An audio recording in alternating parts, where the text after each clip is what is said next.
세 거인은 전쟁 속에 또 다른 전쟁을 치렀다. 겉보기에 그들은 히틀러에 대항해 싸우는 동맹관계였지만 그들의 관계는 겉보기와는 다른 것이었다. 세 거인 중 둘은 영국 수상인 윈스턴 처칠과 프랑스 지도자가 된 샤를 드골 장군이었다. 전쟁이 종반기로 치달을 무렵 해방된 파리의 50만 시민들은 나란히 서서 전사자들에게 경의를 표하는 두 사람을 열렬히 반겼다. 나치에게 함락된 지 4년 만에 파리는 다시 연합군의 차지가 되었다. 이 4년 동안 드골은 오로지 조국의 명예를 되살리는 데 목숨을 건 잔다르크 역할을 했다. 그와 처칠은 4년간 대면하면서 때로는 서로 칭송하기도 했으나 그보다는 의심을 품을 때가 더 많았고 특히 처칠은 혐오감마저 갖고 있었다. 그리고 이 두 사람과 얽힌 세 번째 인물은 이들을 뒤에서 조종하는 역할을 하던 세계 최고의 권력자 바로 미국 대통령 프랭클린 루즈벨트였다. 2차 대전 동안 그 누구도 드골만큼 루즈벨트를 곤란에 빠뜨리고 진노하게 만든 사람은 없었다. 그는 루즈벨트와 크게 대립했고 루즈벨트와 처칠 사이를 이간질하여 영미 간의 관계를 분열시키겠다고 협박하곤 했다. 대통령과 수상 그리고 프랑스 장군 동맹관계로 전쟁이 임한 이 세 사람 사이에 씁쓸한 유산을 남길 중대한 드라마가 펼쳐지고 있었다.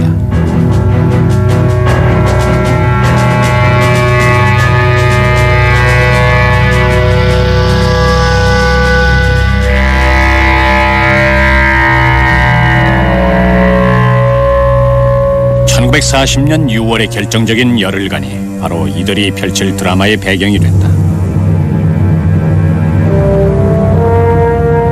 프랑스는 다급한 상황에 처해 있었다. 4주간에 걸친 나치의 전격전으로 만신창이가 된 상태였던 것이다. 거의 50만 명에 달하는 영불 연합군이 덩케르크에서 철수한 지 불과 며칠도 지나지 않은 때였다. 이제 독일군은 프랑스 전선을 돌파해 파리로 향하고 있었다.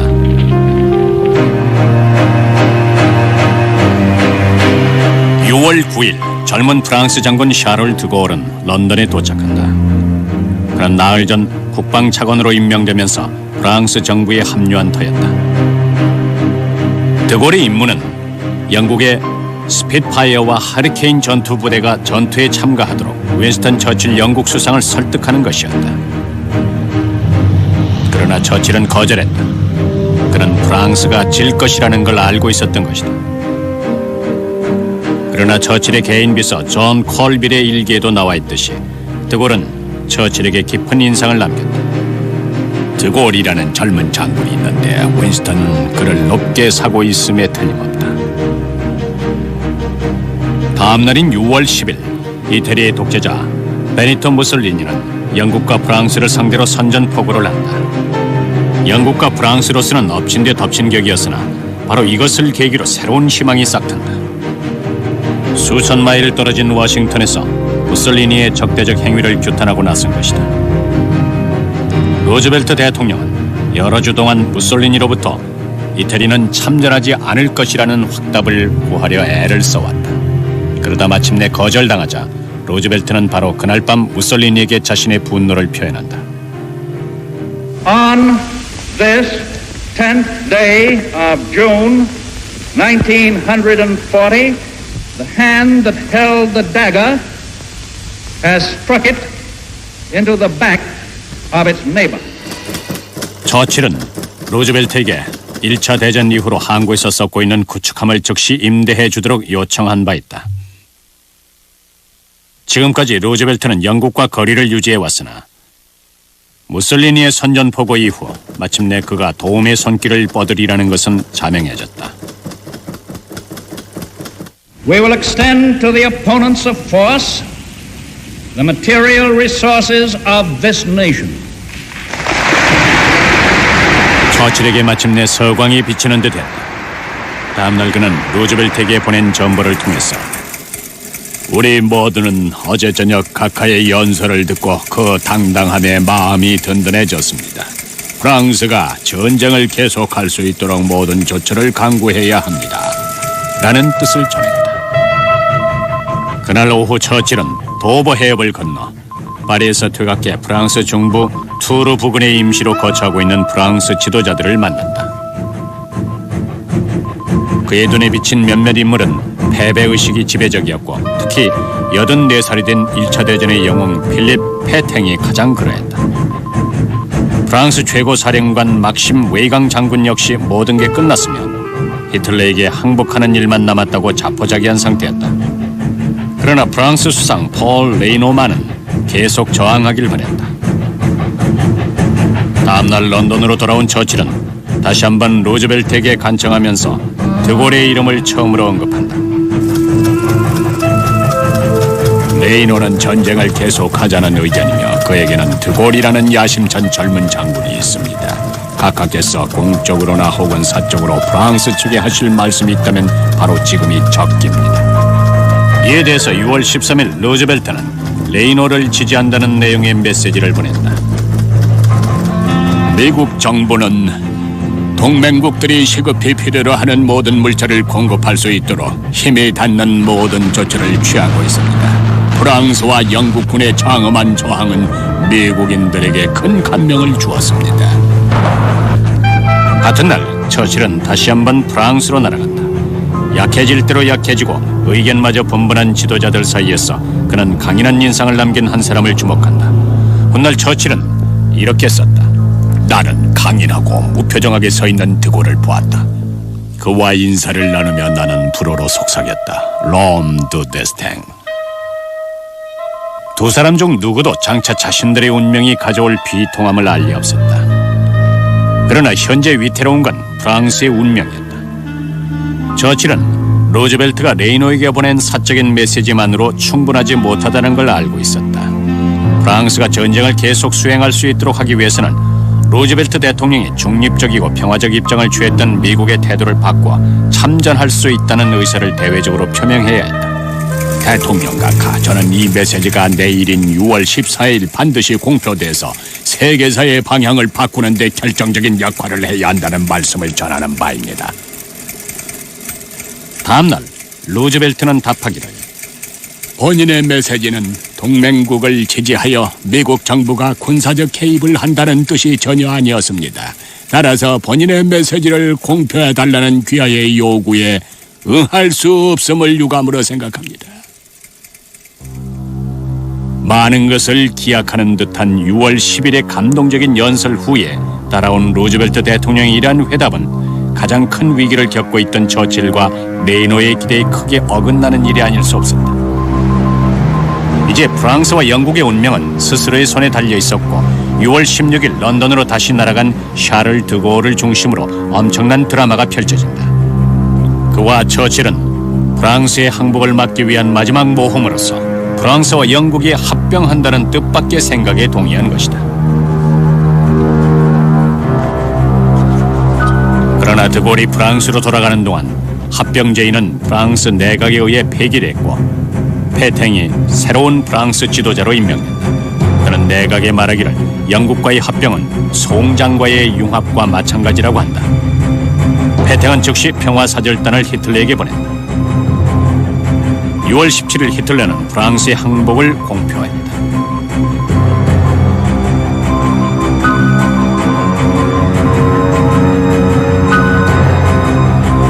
프랑스가 나치 지하에 들어감과 동시에 드골은 영국기를 타고 조국을 탈출한다. 그는 임종을 앞둔 노모에게 작별을 고하고 아내와 자녀들과는 훗날 다시 만날 것을 기약했다. 6월 18일 처칠은 동료들의 반대에도 불구하고 드골이 프랑스에 반대하는 내용의 방송을 런던에서 할 수 있게 했다. Nous croyons que l'honneur des Français consiste à continuer la guerre aux côtés de leurs alliés et nous sommes résolus à le faire. 드골과 처칠이 전쟁을 계속할 계획을 세우는 동안 루즈벨트는 입장을 유보했다. 미국 대통령은 40척의 구축함을 내달라는 우리의 요구를 거절했다. 우리에겐 그것이 절박하다. 프랑스의 항복을 저지하기 위해 필사의 노력을 다한 1940년 6월의 긴박한 경험은 처칠과 드골이 영원히 공유할 공감대인 동시에 루즈벨트는 영원히 배척될 사건이었다. 처칠이 자신의 운명의 상대인 프랑스인을 발견하는 동안 3,000마일 밖에 앉아있던 루즈벨트의 눈엔 프랑스의 몰락만 보일 뿐이었다.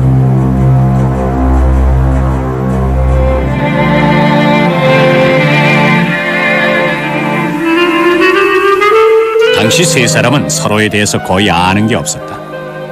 처칠과 루즈벨트는 1918년 단 한 차례 만났을 뿐이었는데 당시 미 해군 차관이었던 젊고 활동적인 루즈벨트는 영국과 프랑스를 방문 중이었다. 당시 루즈벨트보다 훨씬 유명했던 처칠은 런던에서 열린 어느 만찬회에서 연설을 했는데 훗날 루즈벨트는 당시의 느낌을 동료들에게 말하길 처칠이 남에게 군림하려는 듯한 불쾌한 인상이었다고 했다. 1939년 처칠이 해군 장관으로 정부에 복귀하면서 대통령 임기 7년째를 맞은 루즈벨트는 처칠과 대서양을 횡단하는 통신을 주고받는다. 그는 처칠이 조만간 영국 수상이 될 것으로 점치고 있었다.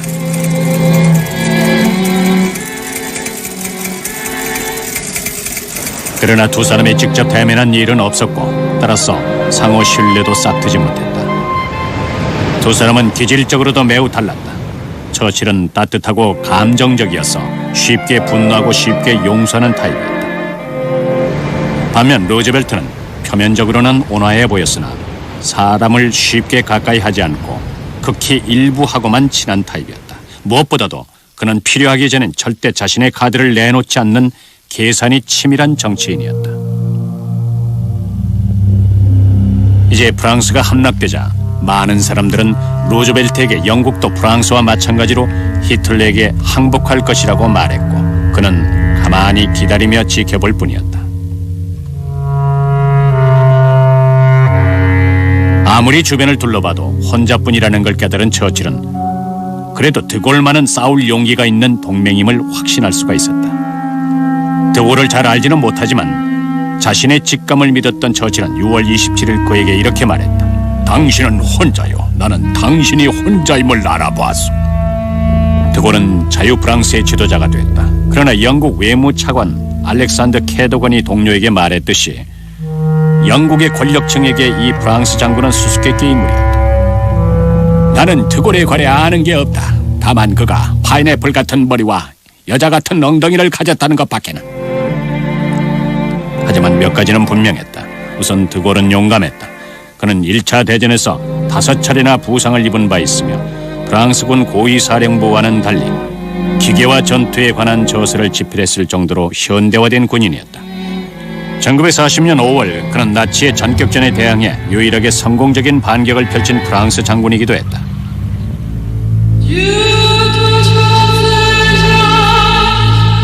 그러나 이제 드골을 괴롭히고 있는 번뇌는 아무도 이해하지 못했다. 그는 조국에 대해 거의 불가사의할 정도의 애국심을 갖고 있었다. 그는 위대하지 못한 프랑스는 자신에게 있어 프랑스일 수 없다고 쓴 적도 있다.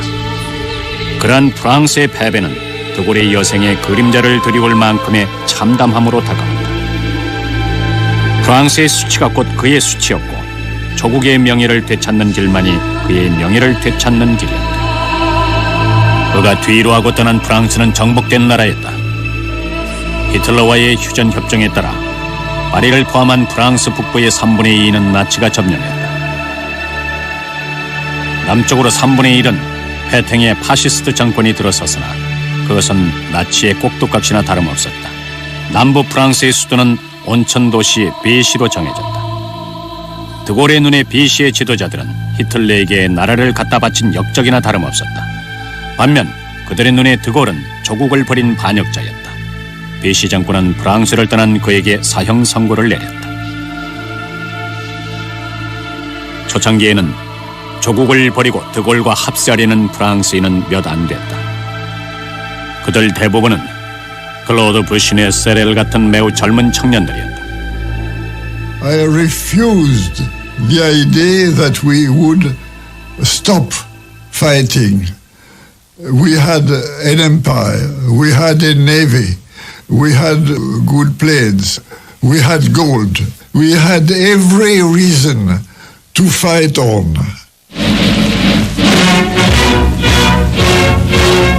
Frenchmen on their native soil were prevented by their Nazi invaders from celebrating the 14th of July, except in their hearts. But the day is honored by all... 1940년 여름 동안 드골은 4,000명의 군을 규합해서 자유 프랑스 육군과 해군의 전열을 가다듬었다. 훗날 그는 처칠이 없었더라면 아무것도 이루지 못했을 것이라고 인정한다. 이 비범한 책략가는 극적이라 할 수밖에 없는 나의 사명을 잘 알고 있었다. 배가 난파돼 영국 해안으로 휩쓸려간 내가 그의 도움 없이 무엇을 할 수 있었겠는가. 단번에 도움의 손길을 내밀었다.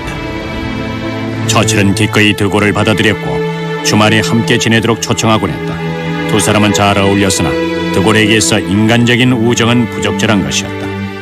그는 자신을 하나의 인간이 아닌 국가와 동일시하기 시작했다. 드골은 자유 프랑스의 깃발로 로렌의 십자가를 선택했다. 이것은 5세기 전 또 다른 프랑스의 자유투사 잔다르크가 영국에 저항할 때 들고 나갔던 전설적인 깃발이었다. 그러나 드골에게는 영토가 없었다. 반면 비시는 아프리카와 중동 및 극동아시아의 상당한 프랑스 영토를 갖고 있었다. 드골은 이 프랑스 제국의 영토 중 일부를 빼앗아 자신의 발판으로 삼아야 함을 잘 알고 있었다. 1940년 8월 말 그는 최초의 성공을 거둔다. 인구가 희박한 중앙아프리카에 차드가 자유 프랑스 편에 선 것이다. 그리고 소규모 원정대를 이용한 대담한 작전으로 자유 프랑스는 차드와 이웃한 카메룬과 콩고를 연달아 손에 넣는다. 그러나 진짜 중요한 것은 서부 아프리카의 전략 항구 다카르였다. 드골과 처칠은 이것을 비시로부터 빼앗기를 원했다. 루즈벨트 역시 다카르의 중요성을 알고 있었다. 나치가 이곳을 미국 공격의 발판이 될 유보트 기지로 사용할 가능성이 있었기 때문이다.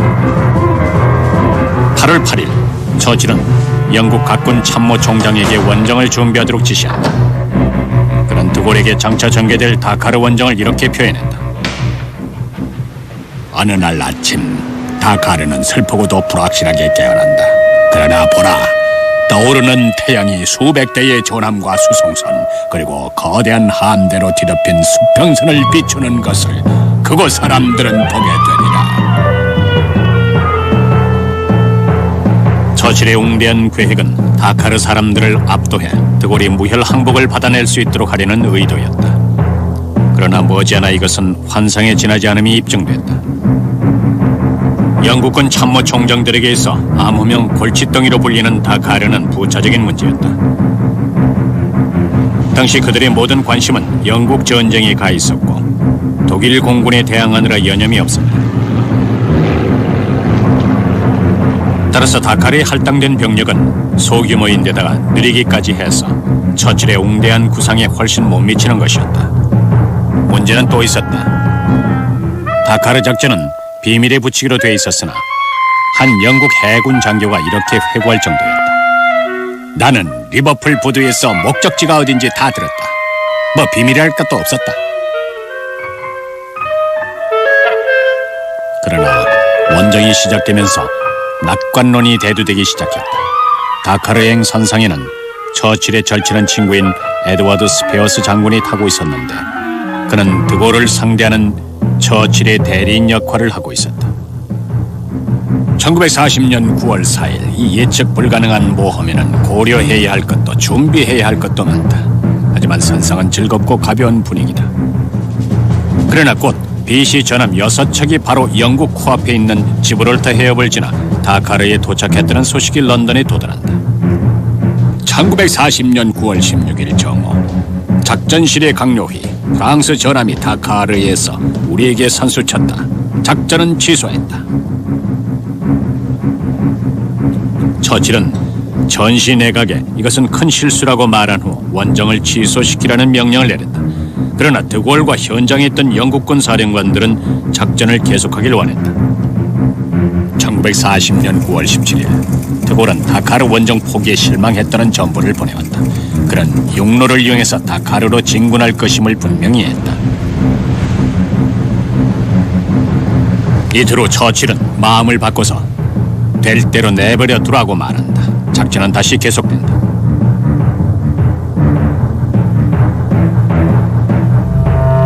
다카르로 향하는 동안 로즈벨트는 처음으로 처칠에게 비중 있는 원조의 손길을 내민다. 마침내 그는 낡은 구축함을 내주는 데 동의한 것이다. 그러나 미국 내 영국 해군 기지의 권리 이양과 맞바꾸는 조건이었다. 그는 영국인들이 영국 전쟁 동안 독일 공군의 맹공을 견뎌내는 걸 목격했고 이제 처칠은 영국이 공격도 할 수 있다는 걸 미국 대통령에게 보여줄 필요가 있었다. 한편 드골에게 있어 다카르에서의 승리는 루즈벨트의 주의를 한 방에 자신에게로 돌릴 수 있는 수단임에 틀림이 없었다. 작전 하루를 남겨놓고 처칠은 루즈벨트에게 다카르 작전에 관한 소식을 보냈다. 1940년 9월 20일 오후 4시 대통령만 보십시오. 프랑스, 영국 연합군이 다카르로 향하는 중입니다. 우리의 목적은 다카르에 가능한 무혈 입성하여 그곳에 드골 장군의 입지를 세우려는 것입니다. 9월 23일 다카르 탈취 작전은 시작됐다. 런던에 도착한 초기의 보고는 희망적이었다. 아침에 해군 본부에서 다카르에 입성함과 동시에 전문을 보내왔다. 현지 시각 12시 30분. 아직까지는 모든 게 계획대로 진행되고 있다. 그러나 실은 모든 게 잘못돼 가고 있었다. 오전에 드골이 파견한 3명의 특사가 다카르에 있는 비시군에게 자유 프랑스의 편에 서도록 설득하는 임무를 띠고 파견됐다. 하지만 비시군은 사격을 가해왔고 특사 중 2명이 부상을 입었다. 그들은 지원 부대로 몸을 피할 수밖에 없었다. 문제는 또 있었다. 수평선에 대함대를 띄워서 다카르인들을 압도하겠다던 처칠의 계획은 바다에 예상치 못한 안개가 끼면서 숲으로 돌아간다. 다카르 사람들에게 배를 보여주기 위해서는 위험을 무릅쓰고 해안선 가까이 접근해야 했고 그렇게 하자 비시 측 전함과 해안 포병 중대의 사정권 안에 들게 됐다. 영국 전함 캠버랜드 호가 당시 전열의 맨 마지막에 있었다. As far as we were concerned, everything was going to be lovely. We would, de Gaulle was going to, they were all going to join our side, and that was it. And the next thing we knew, there's a bit of firing, and heard this thud. That's all it was like a very big thud, and we'd been hit. All the lights went out, all the fans stopped, everything stopped. That hit the main switchboard, which is all the electrics. We were not under command, we'd no steerage way, nothing was working at all, and we were dead in the water. 크게 손상된 캠버랜드호는 7명의 사망자를 낸 채 전쟁터에서 가까스로 빠져나왔다. 5시 강요회의. 분위기는 우울함. 작전은 그리 순조롭지 못하고 순양함 캠버랜드호는 포탄을 맞았다. 항구에서 거센 저항을 받은 드골은 다카르에서 10마일 올라간 해안에 자유 프랑스군을 상륙시키고자 했다. 그것은 영국이나 자유 프랑스의 그 누구도 예상치 못한 공격이었다. 당시 겨우 17살로 다카르 원정에 참가했던 피에르 메스메르의 말이다. Lorsque nous nous présentons devant Dakar, nous n'étions pas du tout en tenue de combat, nous étions en tenue de défilé. C'est-à-dire que nous avions une jolie tenue avec nos décorations, des armes non chargées, ce qui montre bien notre naïveté et notre ignorance de la situation à Dakar.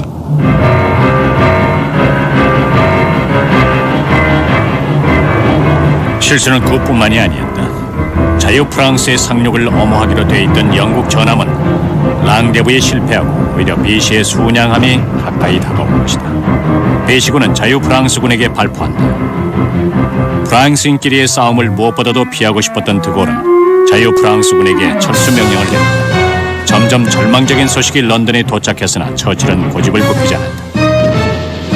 작전의 진행은 순조롭지 못하다. 나는 수상께 이 사실을 전달했으나 수상은 호기롭게 말했다. 결코 적을 어설프게 다루는 실수를 범하지 말라. 일단 전쟁을 시작했으면 끝장을 보게 하라. 다음 날 아침 영국 전함들은 항복을 받아내길 바라면서 포격을 계속했으나 다카르의 비시 총독은 끝까지 싸울 태세였다. 프랑스인끼리 맞서 싸울 가능성이 점점 커지고 있었다. 결국 드골과 영국 사령관들은 작전을 취소해야 한다는 데 의견을 모았다. 그들은 런던에 전보를 보내서 작전 취소 허가를 요청했다. 다음 날 아침 원정대는 처칠의 퉁명스런 답신을 받는다. 1940년 9월 25일 찬바람이 쌩쌩 도는 수상의 답장을 받으며 하루를 시작하다. 그는 자신에게 전달된 정보만으로는 현지 사령관들이 작전을 취소하려는 의도를 모르겠다고 했다. 포격은 다시 시작됐다. 그러나 또 다른 영국 전함이 격침됐다. 레졸루션 호가 어뢰에 맞아 큰 피해를 입었다. 어뢰를 발사한 잠수함은 승무원 전원과 함께 침몰됐다. 이것은 어느 시각에서 보나 엄청난 불행이 아닐 수 없다. 이제 부득이한 상황에 놓인 처칠은 함대의 마지막 명령을 내린다. 레졸루션호의 피해를 포함해서 우리 앞에 놓인 모든 정보를 놓고 볼 때 계속할 경우 불길한 결과를 가져올 것이 분명하므로 다카르 진군 계획은 취소해야 한다는 결론에 도달했습니다. 다카르 작전은 끔찍한 실패임이 입증됐고 그것이 가져올 결과는 불보듯 뻔하다. 이것은 드골의 마지막이 될지도 모르며 그렇지 않더라도 그에게 심각한 좌절을 안겨줄 것이 분명하다. 처칠은 이 치욕적인 소식을 루즈벨트에게 알릴 수밖에 없었다. 9월 25일 다카르 작전을 취소하게 된 것을 매우 유감으로 생각합니다. 1940년 9월 27일 뉴욕과 영국 신문들이 다카르 작전의 실패를 놓고 크나큰 실수로 깎아내리고 있다. 드골은 망연자실했다. 후퇴한 지 사흘째 되던 날 그는 런던에서 매일 밤 독일 공군의 습격을 견뎌내고 있는 가족에게 편지를 썼다. 그가 가족에게 보낸 사적인 편지만이 2차 대전을 통틀어 유일하게 인간적인 감정을 드러낸 경우였다. 1940년 9월 28일 사랑하는 아내여, 현재 갖가지 파편들이 내 머리 위로 떨어지고 있어. 폭격 속에 있을 당신과 우리 아이들이 머릿속에서 떠나지 않는구나. 불쌍한 당신 남편은 역사상 가장 큰 드라마의 무대 앞으로 내던져졌어. For de Gaulle, it was a terrible and dramatic accident. When the defeat was complete, he thought about retiring from his expectation of being the head of the Free French. He would have renounced his dream. 그의 친한 동료 중 하나는 다카르에서의 실패 후 드골이 평생 동안 진정으로 기뻐하는 것을 본 적이 없다고 말했다. 그러나 그는 끈기 있게 견뎌냈다.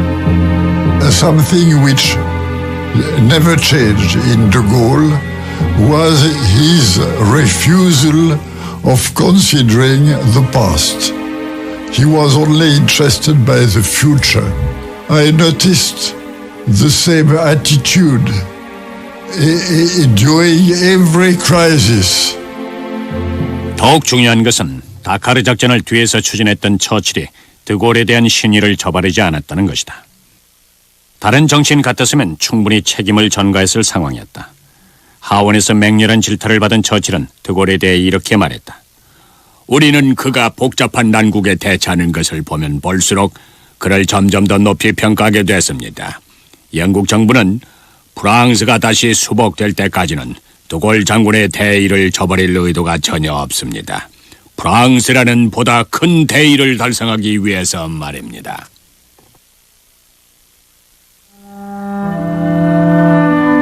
처칠의 충의에도 불구하고 다카르는 드골에게 큰 타격을 입혔다. 특히 미국에서의 비난은 심했다. 미국 신문들은 모든 실패를 그의 탓으로 돌렸다. 루즈벨트에게 있어 드골은 여전히 아무것도 아니었다. 1940년 11월 루즈벨트는 삼선에 성공해서 대통령으로서의 세 번째 임기를 맡는다. 선거운동 기간 동안 그는 미군 장병의 어머니들에게 아들을 외국에서 벌어지는 전쟁에 파견하지 않겠다고 공약한 바 있다. 이를 실행하기 위해서 가장 좋은 방법은 연합군에 나치와 맞서 싸울 수단을 제공하는 것이었다. 첫 번째 원조 대상은 당연히 영국이었다. 그러나 루즈벨트는 또 다른 대상을 주목하고 있었다. 바로 비시에 있는 페탱 정권이었다. 비시 프랑스는 파시스트인데다가 반유대 노선을 취하고 있었다. 페탱은 히틀러와 만나 나치와의 협력 원칙을 받아들인다고 공표한 바 있다. 이 사실에도 불구하고 루즈벨트는 페탱이 다시 전쟁을 재개할 의지가 있는지 주시할 가치가 있다고 믿었다. 루즈벨트의 손자 커티스 루즈벨트는 2차 대전 동안 할아버지로부터 많은 얘기를 들었다. Vichy controlled a substantial number of armed forces, particularly a navy, which was fourth largest in the world. A big thing, a powerful force. FDR would always play the odds politically, and he thought that maybe under certain circumstances we can wean Vichy away and we can get Pétain to see that maybe there's more to throwing his lot in with the Allies. 루즈벨트의 주의를 끈 프랑스인은 또 있었다. 바로 그로써 그는 나치의 전격전 당시 완전히 패배한 프랑스 측 최고 사령관이었다. 이제 웨이강은 비시 정권의 북아프리카 사령관이 돼 있었고 루즈벨트는 웨이강이 그곳에서 나치에 대항해 프랑스 레지스탕스를 이끌도록 하려는 희망을 품고 있었다. 루즈벨트는 외교관 로버트 머피를 북아프리카로 파견해 웨이강을 설득하도록 했고 옛 친구인 윌리엄 리히 제독을 비시 대사로 파견해서 페탱과 친분을 쌓도록 했다. 한편 드골은 자유 프랑스를 대표하고 있었음에도 불구하고 루즈벨트는 그를 안중에 두지 않았다. 그와 동시에 처칠 역시 드골을 높이 사고 있었음에도 불구하고 루즈벨트와 비슷한 수를 두고 있었다. 그는 패배자 웨이강 페탱을 경멸하고 있었으나 혹시라도 이들을 설득해 전쟁에 다시 참여시킬 방법만 있다면 그 기회를 놓치지 않으리라 생각하고 있었던 것이다. 처칠은 그들에게 보내는 메시지에서 그들이 전쟁에 다시 참여한다면 영국군이 충분히 지원하겠노라고 약속한다. 한편 드골은 패배의 충격에서 회복하고 있었다. 다카르 작전 실패 이후 중앙아프리카의 새로 확보한 영토를 둘러보던 드골을 프랑스 정착민들은 도처에서 환호하며 맞아주었다. 드골의 자신감은 다시 충천했다. 비시 정권이 나치와 협력할 것이라는 페탱의 성명 이후 드골은 오직 그 자신만이 진정한 프랑스를 대표하고 있다는 선언문을 발표한 바 있다. 지금 비시에 앉아 프랑스의 이름을 들먹이는 자들은 위헌 행위를 하고 있으며 침략자에게 복종한 것과 다름없다. 그러므로 새로운 정권이 프랑스의 전쟁을 지휘하는 수고를 할 필요가 있다. 그간의 경과로 볼 때 그 신성한 의무는 내게 지워진다. 나는 결코 실패하지 않으리라. 드골은 상세한 헌법 조항과 법적 근거를 들어서 자신의 주장을 뒷받침했다. 이것을 읽던 처칠은 이렇게 말했다. 이는 매우 주목할 만한 문서다. 드골이 일반적인 군인과는 큰 차이가 있음을 보여주고 있다. 처칠은 드골의 뜻을 이해했다. 그의 운명의 상대인 드골은 단순한 군인이 아니라 설득력 있는 정치적 주장을 펼칠 줄 아는 정치인마저 된 것이다. 단지 비시를 자기 편으로 끌어들이기 위해 노력 중이던 처칠에게 드골의 주장은 당혹스러운 것이었다. 그러나 드골의 목표는 확고했다. 1940년 11월 그는 런던으로 돌아와 영국 외무장관에게 다음과 같이 간단히 말한다. 내가 곧 프랑스다. 1941년 새해 첫날 뜻밖의 사건으로 인해 사태는 보다 어색해진다. 드골은 자유 프랑스 해군 참모총장인 에멜 뮤즐리의 제독이 비시 측 스파이라는 혐의를 쓰고 처칠의 직접 명령에 의해서 체포됐다는 말을 듣는다. 영국 국내 정보국인 MI5는 그의 혐의를 증명할 문서가 있다고 주장했다. 드골은 사전에 아무런 경고도 받지 못했다. De Gaulle, first of all, was absolutely furious that he wasn't consulted before the British took any decision. From the first minute, he didn't believe in the story of Muselier being a traitor, and he refused to believe it. 며칠 되지 않아서 스파이 혐의를 뒷받침한다던 서신들은 조악한 위조 포임이 드러났다. 게다가 법무장관이 지휘한 비밀 조사에서 영국의 실수라는 결론이 났음을 보여주는 새로운 증거자료도 발표됐다. MI5의 몇몇 요원들은 무능하다는 비난을 피할 수 없게 됐으며 특히나 특수 임무를 담당하는 장교들에게 요구되는 기민함이 부족하다는 비난은 더더욱 피할 수 없게 된다. 곤경에 처한 처칠은 드골에게 크게 사과한다.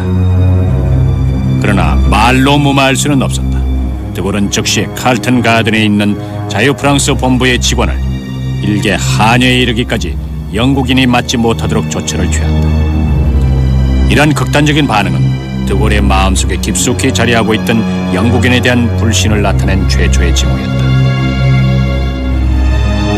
그렇게 몇 주간의 불편한 긴장이 흐른 뒤인 1941년 2월 갑자기 먹구름이 걷힌다. 처칠은 페텐과 웨이강에게 신문을 내고 있었다.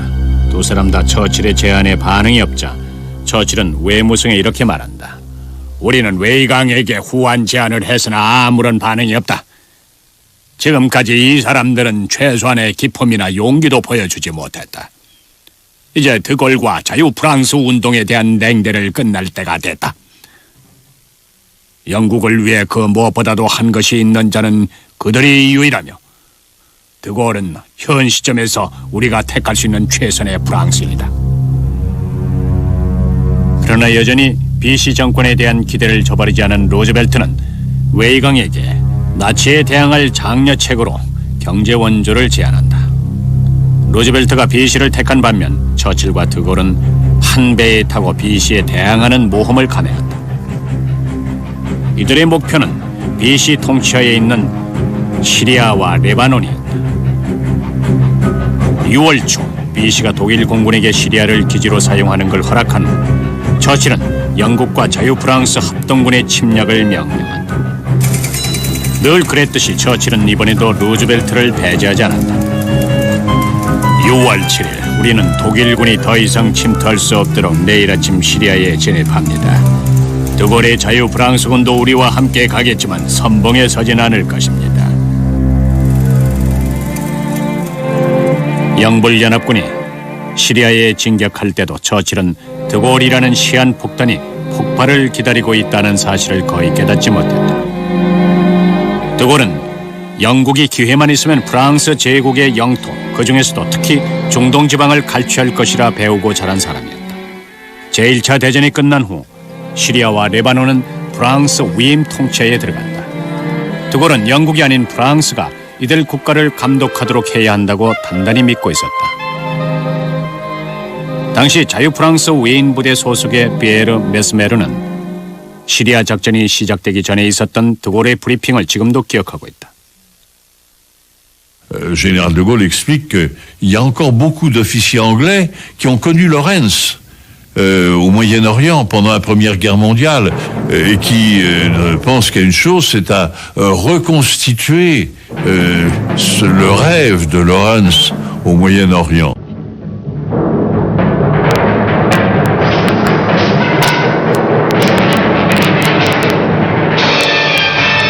오주간에 걸친 전투 끝에 BC 정권은 항복했고 그와 함께 영국에 대한 드골의 의심은 확인되고 말다. 영국군 총사령관 점버 윌슨 장군이 현지에 있던 BC 측 지도자들과 휴전 협상을 벌이면서 자유 프랑스를 완전히 따돌려버린 것이다. 자유 프랑스는 현지의 BC군을 포섭할 기회조차 박탈당했는데 이로써 영국은 사전 합의 사항마저 무시한 것이 됐다. 분노한 드골은 카이로로 날아가 처칠에 가까운 친구인 중동 영국 공사 올리버 리틀턴과 대면한다. 스피어스 장군이 기록으로 남긴 이들의 만남은 하나의 전환점이 된다. 드골은 내가 본 것 중에 가장 기분이 나빠 있었다. 그는 마치 여러 주 동안 잠을 자지 못한 것처럼 매우 불쾌했다. 그는 철저히 비타협적이었고 때로는 극도로 무례하기도 했다. 그는 리틀턴에게 24일 정오를 깨서 시리아의 자유 프랑스군은 영국의 지휘하에서 벗어나겠다는 최후 통첩을 건넸다. 리틀턴은 이것이 자칫하면 우리와 자유 프랑스 간의 동맹을 완전히 깨뜨릴 수도 있다는 점을 지적하며 최후 통첩을 받아들이길 거부했다. 드골은 원하는 대로 해석하라. 나는 그런 명령을 분명히 내렸으며 2번 재고할 생각이 없다고 말했다. 그는 영국의 승전에 대해서는 조금도 관심이 없으며 오직 프랑스의 입장만을 염두에 두고 있다고 천명했다. 이 작은 문제 하나만을 두고 볼 때 드골의 말은 분명 옳았다. 따라서 휴전협정은 수정됐으나 드골의 영국 혐오적인 비난은 좀 지나친 감이 있었다. I think he should be just as strong as he was, but sometimes with a smile. Was that possible for him? No. he was dreadful, terrible. 처칠의 친구에게 폭언을 퍼부은 드골은 그러나 모욕의 상대를 잘못 골랐다. 처칠은 리틀턴에게 보낸 편지에 이렇게 썼다. 드골 때문에 골치 아프게 해서 미안하네. 하지만 그가 소용돌이에서 물장난치고 있음을 자네가 깨닫게 해주는 건 어떻겠나. 심지어 드골의 참모들마저도 절망에 휩싸였다. 우리 중엔 장군에게 영국 수상에게 그런 어조를 사용했다가는 손해만 입을 것입니다. 처칠이 지금까지 장군께 동정과 경의를 표한 건 믿을 수 없을 만큼의 행운입니다. 부디 그것을 적극 활용할 것이며 오히려 그 반대로 장군의 개인적 위치나 자유 프랑스의 미래를 위태롭게 하지 마십시오 라고 직언할 사람이 아무도 없었다. 드골에게 엎친 데 겹친 격으로 그가 영국의 독서를 퍼붓는 동안 처칠은 미국 대통령과의 관계를 돈독히 하고 있었다. 두 정상 간에는 뉴펀들랜드 해안의 정박된 배에서 선상회담이 주선됐다. 지체가 부자유한 루즈벨트는 아들 엘리엇의 부촉을 받으며 난간을 잡고 올라서서 처칠을 기다리고 있었다. 1918년 잠깐 만난 이후로 두 사람이 대면하는 건 처음이었다. 처칠은 영국을 위해서라도 루즈벨트의 호의를 얻어야 했다. 그러나 두 사람은 정치적 필요를 넘어서는 유대 관계를 형성하게 된다. They were meeting as two heads of state, but the rapport was there immediately between the two people. They both came from the same class background. They both were, in their own minds, people of destiny.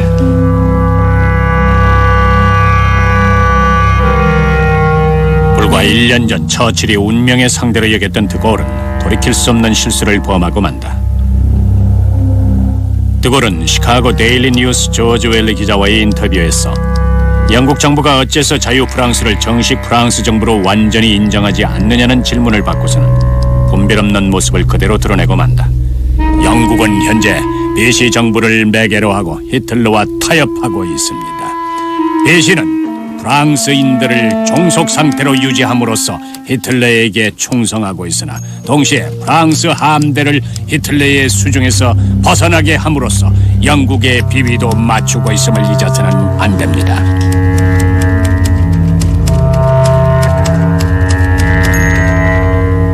영국과 나치 독일을 비교하는 듯한 드골의 발언은 더 이상 참을 수 없는 모욕이었다. 자신이 지나쳤다는 걸 깨달은 드골은 곧 미국에 있는 버덱에 전보를 친다. 기사가 실리는 걸 막아주게. 만일 그것이 너무 늦었다면 그 인터뷰 기사가 내가 말한 것과는 다르다고 강력히 주장해주게나.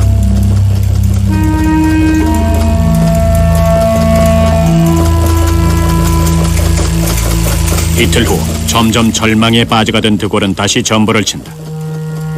8월 29일 다시 말하지만 웰레 기자와의 인터뷰는 부정해야 하네. 나는 웰레의 입을 막아보겠네. 그러나 너무 늦은 후였다. 인터뷰 기사를 읽은 처칠은 외무장관에게 이렇게 말한다. 만일 미국 신문과 행한 드골의 인터뷰가 사실이라면 그는 정신 나갔음에 틀림없다. 이로써 우리 관계를 깨끗이 정리할 좋은 핑계거리가 생겼다. 칼튼 가든의 자유 프랑스 본부는 절망 상태였다. 우리 모두에게 끔찍한 날이다. 장군은 용서받지 못할 발언을 했고 영국인들이 결코 잊지 못할 말을 뱉었다. 모든 것이 파국으로 치닫고 있다. 드골은 영국을 상대로 큰 어려움을 겪고 있었다. 그는 런던으로 소환됐고 처칠은 그를 철저히 배격하라는 지시를 내린다. 첫째, 그 누구도 드골 장군을 만나서는 안 된다. 둘째, 영국 정부의 그 누구를 막론하고 접촉을 금지한다. 필요하다면 일주일 정도 드골 장군이 마음 졸이며 고생하도록 내버려두라. 영국 정부의 태도가 마음에 걸린 클로드 세렐은 공항으로 드골을 마중 나간다. 평소와 마찬가지로 장군은 칼튼 가든이 있는 집무실에 도착하기 전까지 침묵을 지켰다. 그는 자신이 내뱉은 독설이 스스로에게 엄청난 해를 끼치고 있다는 걸 잘 알고 있었다. 장군은 하루 종일 소리를 질렀으며 영국과 손잡았다가는 전쟁에 지고 말 것이라든가 영국인은 무례한들이라는 말을 반복했다. 처칠은 드골에게 그의 행동에 대해 변명할 기회를 주겠다는 내용의 서신을 보낸다. 두 정상의 만남은 가까워 오고 있었다.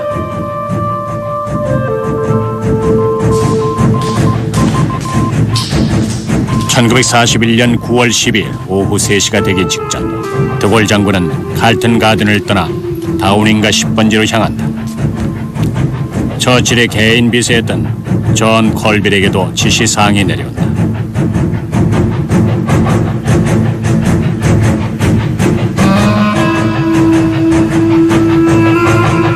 The general arrived. De Gaulle seemed quite unabashed.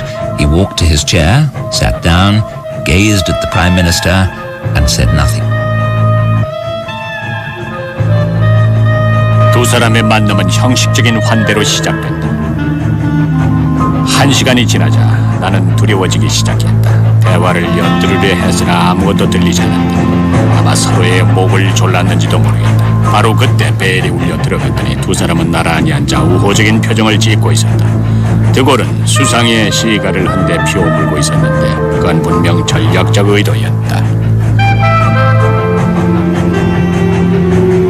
1940년 6월 유대 관계가 다시 회복됐다. 그러나 시가 연기는 일시적 평화의 징조에 불과했다. 처칠은 오직 한 가지만 주장했는데 그것은 드골이 위원회를 조직해 자유 프랑스를 보다 민주적으로 만들어야 한다는 것이었다. 그러나 며칠 후 드골이 내놓은 위원회 구성원들의 이름과 직책을 본 처칠은 그들이 드골의 꼭두각시에 불과하다는 사실을 깨닫고 다시 분노했다. 상당히 불쾌하다. 내가 필요하다고 여겼던 것보다 훨씬 더 많은 압력을 드골에게 가해야 한다는 사실이 명백히 드러났다. 그러나 드골은 자신의 방식대로 밀고 나가야 한다고 생각했다. 그간의 모든 소동과 대결을 겪은 그는 자유 프랑스 동지들에게 이렇게 썼다. 우리의 위엄과 힘은 우리가 그간 프랑스의 권리를 지켜주면서 보여준 타협하지 않는 태도에 있다. 드골의 태도는 장차 동맹국과 겪게 될 갈등을 헤쳐나갈 비책이었다. 1941년 12월 진주만 사태로 미국은 어쩔 수 없이 참전하게 된다. 영국 수상을 가운데 놓은 채 드골과 미국 대통령 간의 길고도 처절한 반목이 시작되려는 찰나였다.